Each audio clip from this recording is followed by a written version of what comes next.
Bertemu kembali ya. Saya kali ini akan menjelaskan terkait dengan elastisitas dalam ekonomi ya. Jadi langsung saja, elastisitas dalam ekonomi itu adalah tools ataupun alat yang sangat berguna untuk melihat ya respon dari perubahan harga terhadap respon dari jumlah barang yang diminta atau jumlah barang yang ditawarkan ya. Jadi seberapa responsif atau tidak responsif ya permintaan ataupun penawaran itu terhadap perubahan harga ya. Jadi kalau semakin responsif berarti perubahan harga sedikit saja itu akan berdampak terhadap perubahan jumlah barang yang diminta atau ditawarkan dengan lebih banyak. Atau sebaliknya gitu ya, jika tidak responsif berarti perubahan harga yang lebih besar itu ternyata tidak direspon atau responnya sangat kecil daripada barang yang diminta atau barang yang ditawarkan ya. Oke, itu adalah elastisitas. Kemudian ada dua cara untuk menghitung elastisitas, yakni menggunakan elastisitas busur atau arc elasticity dan juga point elasticity.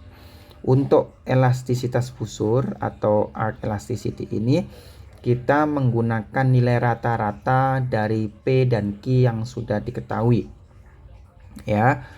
Kemudian yang point elasticity berarti kita menggunakan satu nilai Q dan P yang nanti ada dalam soal dengan menggunakan pendekatan diferensial ya.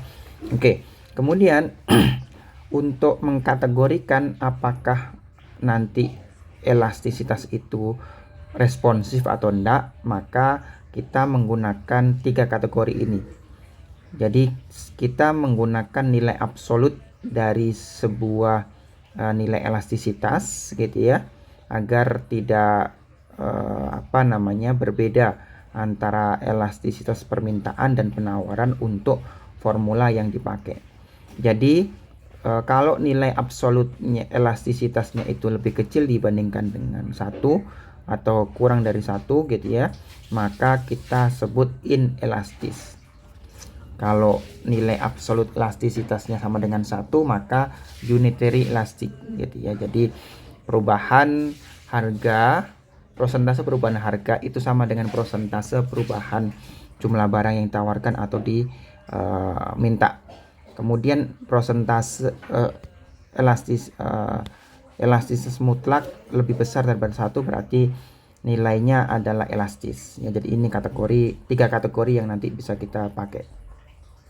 Kemudian untuk menghitung nilai elastisitas itu sendiri, yang pertama ya, jadi yang di video ini kita jelaskan dua pendekatan atau dua jenis elastisitas, yakni demand elasticity dan juga supply elasticity. Yang pertama adalah demand elasticity ataupun elastisitas permintaan. Berarti fungsinya adalah percentage change in demand atau percentage change in quantity demand dibagi dengan percentage change in price. Jadi kalau kita turunkan adalah persentase perubahan jumlah barang yang ditawarkan dibandingkan dengan persentase perubahan harganya ya. Jadi berapa besar perubahan jumlah barang yang ditawarkan ini, yang diminta ini ketika terjadi perubahan harganya ya. Kemudian kita breakdown satu persatu komponennya. Jadi persentase perubahan harga itu bisa kita tuliskan delta P dibanding dengan P dikali dengan 100, karena delta P itu nggak lain adalah P2 min P1 ya. Kemudian untuk mencari persentase berarti delta P per P dikali dengan 100% tentunya.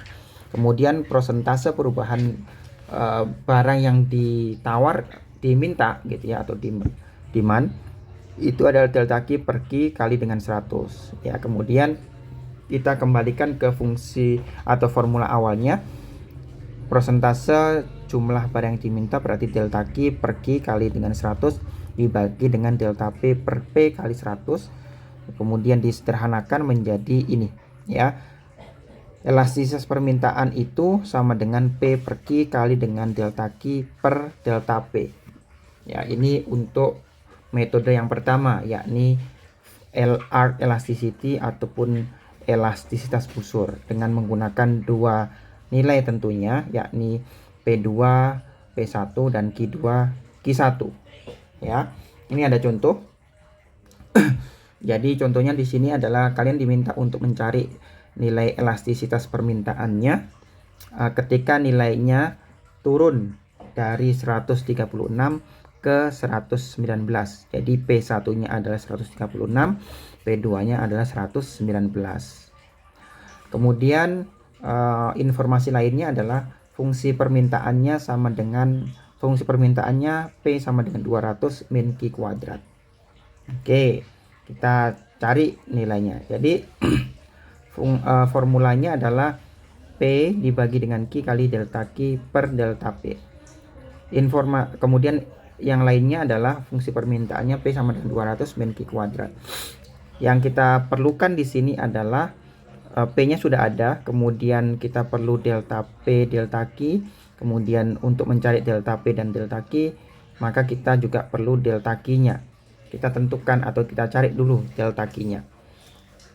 P1 sama dengan 136, kemudian P2 sama dengan 119. P1 sama dengan 136, Q1-nya sama dengan 8. Dari mana?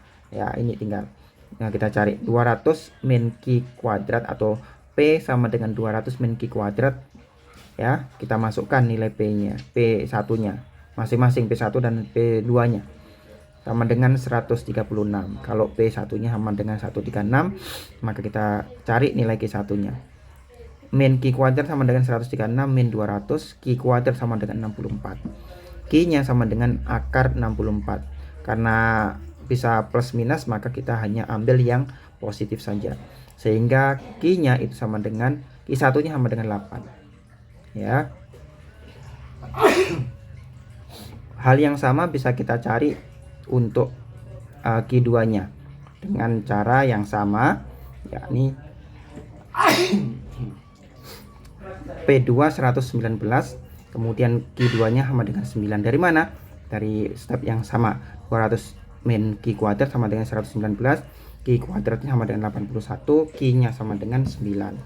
Jadi kita dapatkan nilai Q1 sama dengan 8, Q2-nya sama dengan 9. Sehingga kita bisa mencari delta P dan delta Q-nya ya.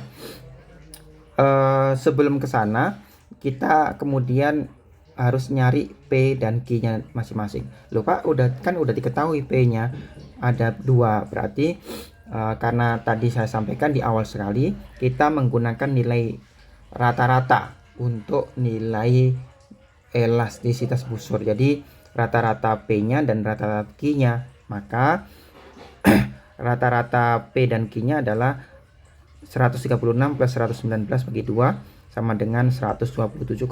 Ini adalah rata-rata P-nya. Kemudian rata-rata Q-nya adalah 8,5. Oke ya. Jadi kita udah dapatkan. Delta P-nya berapa? Delta P-nya adalah 119 kurangi dengan 136. P2 dikurangi dengan P1. Dan juga Q2 dikurangi dengan Q1. Jadi informasinya udah lengkap, tinggal kita masukkan ke sini. P-nya 127,5, kemudian Q-nya adalah 8,5 dikali dengan delta Q-nya sama dengan 1, kemudian delta P-nya sama dengan min 17. Hasilnya adalah 127,5 dibagi dengan 144,5 sama dengan min 0,88.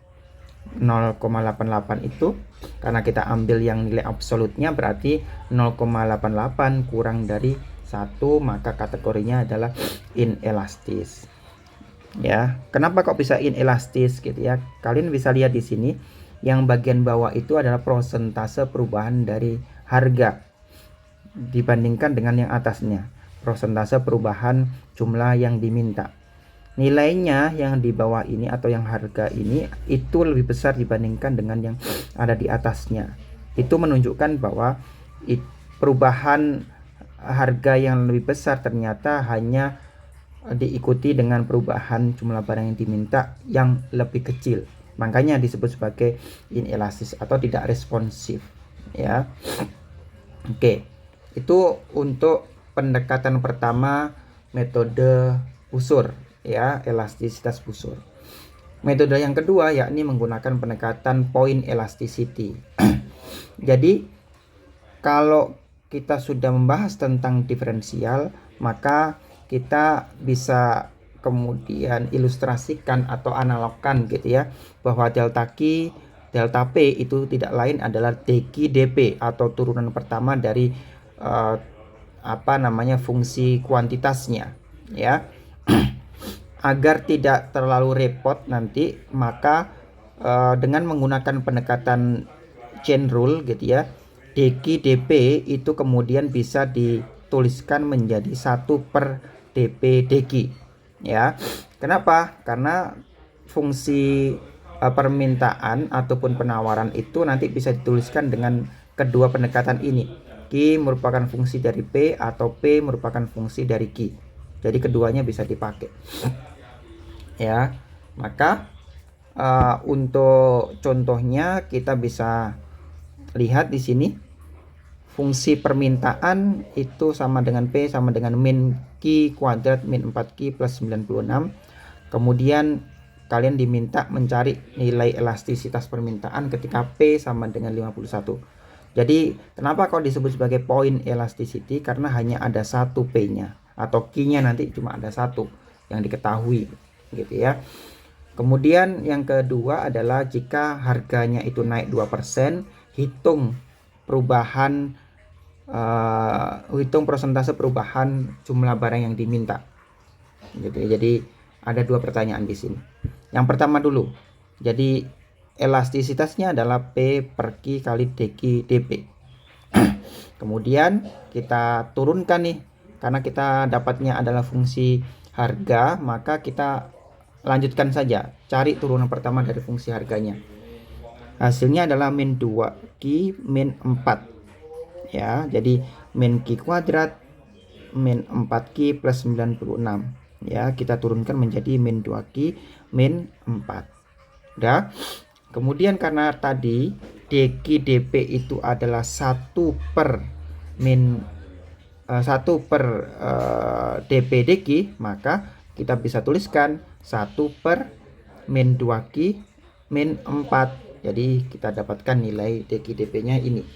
Loh, tapi kita belum mendapatkan angkanya. Angkanya baru kita peroleh dengan mencari nilai faktorialnya gitu ya.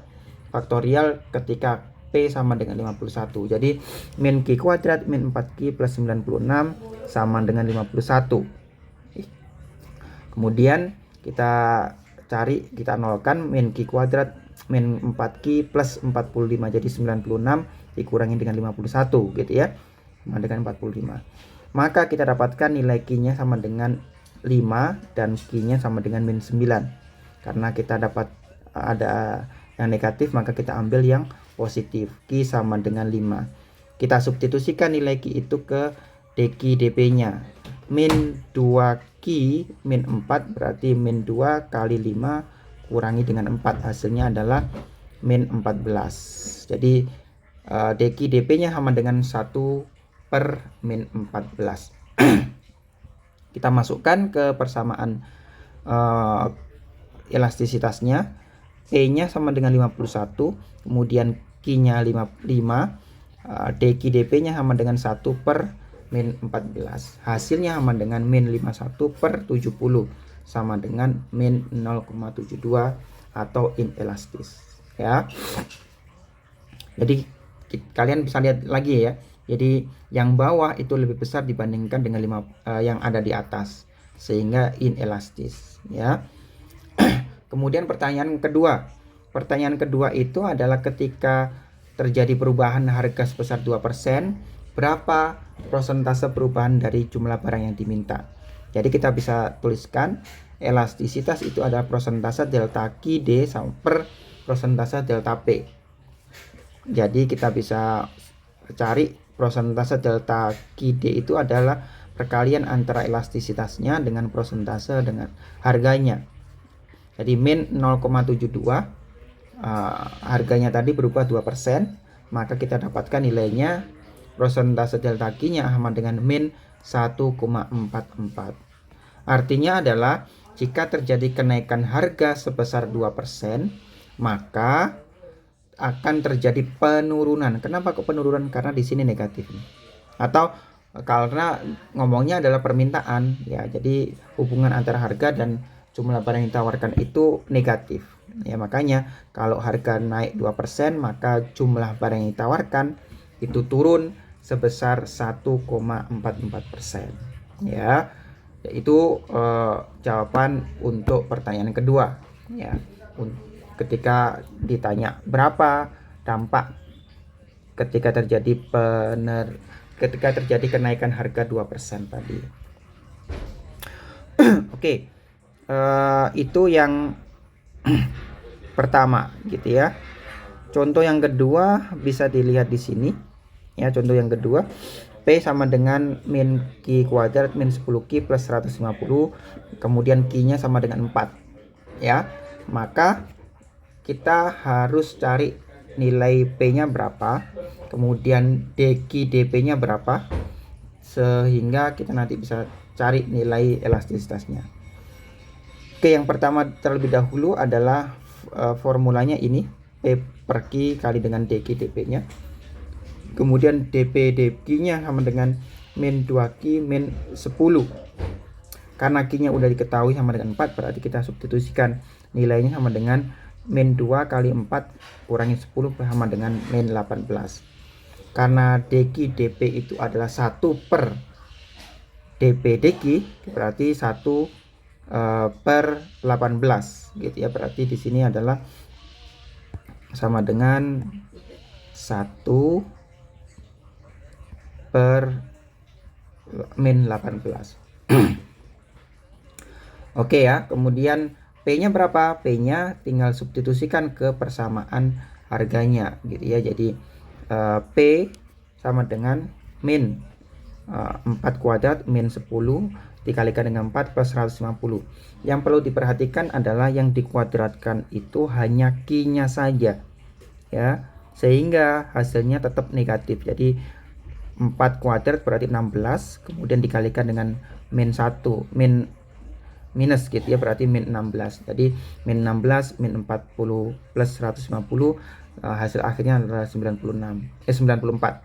Yang ini yang kemudian banyak salah gitu ya untuk yang ngerjakan, jadi lebih teliti lagi.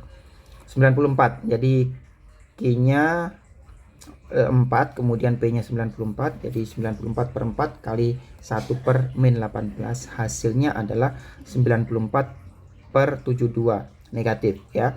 Jadi negatif 94 per 72. Kalau kita lihat berarti perbandingan antara harganya dan jumlah barang yang diminta itu lebih besar yang atas, berarti elastis. Sama dengan min 1,3, kondisinya adalah elastis ya. Oke, pertanyaan yang kedua ya. Jadi kalau terjadi kenaikan gitu ya, kenaikan harga yang diminta, di sini diminta untuk mencari ininya apa namanya, prosentase delta P-nya. Berapa prosentase delta P yang dibutuhkan untuk meningkatkan permintaan sebesar 10% gitu ya. Jadi prosentase delta P itu sama dengan 10 per min 1,3, hasilnya adalah min 7,6%. Jadi untuk menaikkan permintaan sebesar 10%, maka dibutuhkan penurunan harga sebesar 7,6%. Ya, jadi itu yang perlu diartikan di sini. Oke ya, cukup saya kira untuk yang fungsi permintaan, elastisitas permintaan. Kemudian kita geser ke elastisitas penawaran. Elastisitas penawaran sebenarnya nggak ada perbedaan sama sekali dengan elastisitas permintaan. Yang membedakan hanya hubungan antara harga dan jumlah barang saja. Kalau jumlah barang dan harga pada fungsi penawaran itu adalah positif gitu ya. Jadi tandanya pasti nanti akan positif. Jadi fungsinya akan tetap, jadi P per Q kali dengan DQ DP. Di sini tanyakan fungsinya, elastis penawarannya. Kalau fungsi penawaran adalah P sama dengan 10 plus akar Q gitu ya, kemudian Q-nya sama dengan 100, tentukan elastisitas penawarannya ya. Maka kita bisa tuliskan fungsi penawaran, elastis penawarannya P per Q kali dengan dQ per dP. Jadi 10 plus akar Q itu kita bisa tuliskan menjadi 10 plus Q pangkat setengah.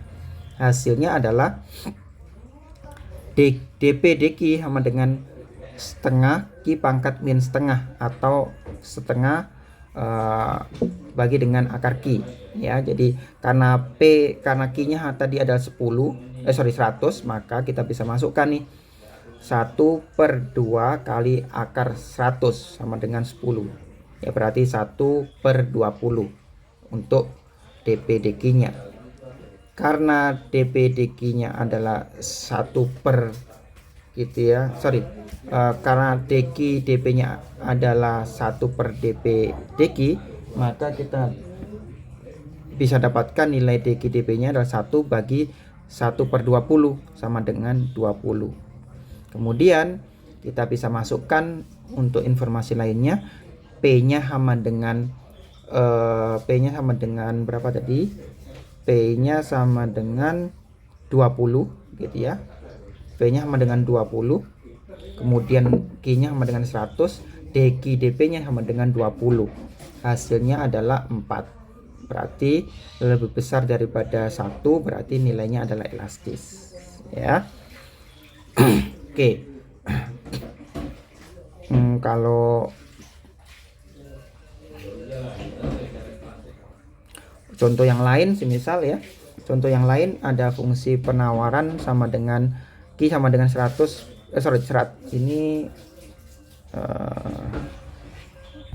ini adalah 150 gitu ya, 150, kemudian P-nya sama dengan 10, maka nilai elastisitasnya adalah kita masukkan, berarti karena udah ada fungsi Q-nya, kemudian P-nya udah juga ada, maka kita cari nilai P-nya. Jadi Q sama dengan 150 plus 5 kali 10 ditambah dengan 0,1, kemudian dikalikan dengan 10 kuadrat, berarti hasilnya adalah 150 ditambah 50 plus 10 sama dengan 210. Kemudian Q-nya udah diketahui, kemudian yang perlu dicari adalah dQ dP-nya. dQ dP berarti bisa kita langsung turunkan ya, berarti 5 ditambah dengan 0,2 P. Karena P-nya sama dengan 10 gitu ya, maka P kita masukkan 5 plus 0,2 kali 10 sama dengan 7. Hasilnya sama dengan P-nya 10, kemudian Q-nya 210, kemudian dQ dP-nya sama dengan 7, maka hasil nilai dari elastis penawaran sama dengan 0,33 inelastis untuk fungsi penawaran yang sudah ditanyakan tadi ya. Oke, terima kasih. Itu adalah materi kita tentang fungsi elastisitas permintaan dan penawaran. Contoh-contoh lainnya bisa kalian kerjakan di bukunya Ian Jacks gitu ya, untuk materi tentang elastisitas di chapter 4 ya, subsectionnya nanti coba dicek lagi ya. Terima kasih dan saya assalamualaikum warahmatullahi wabarakatuh.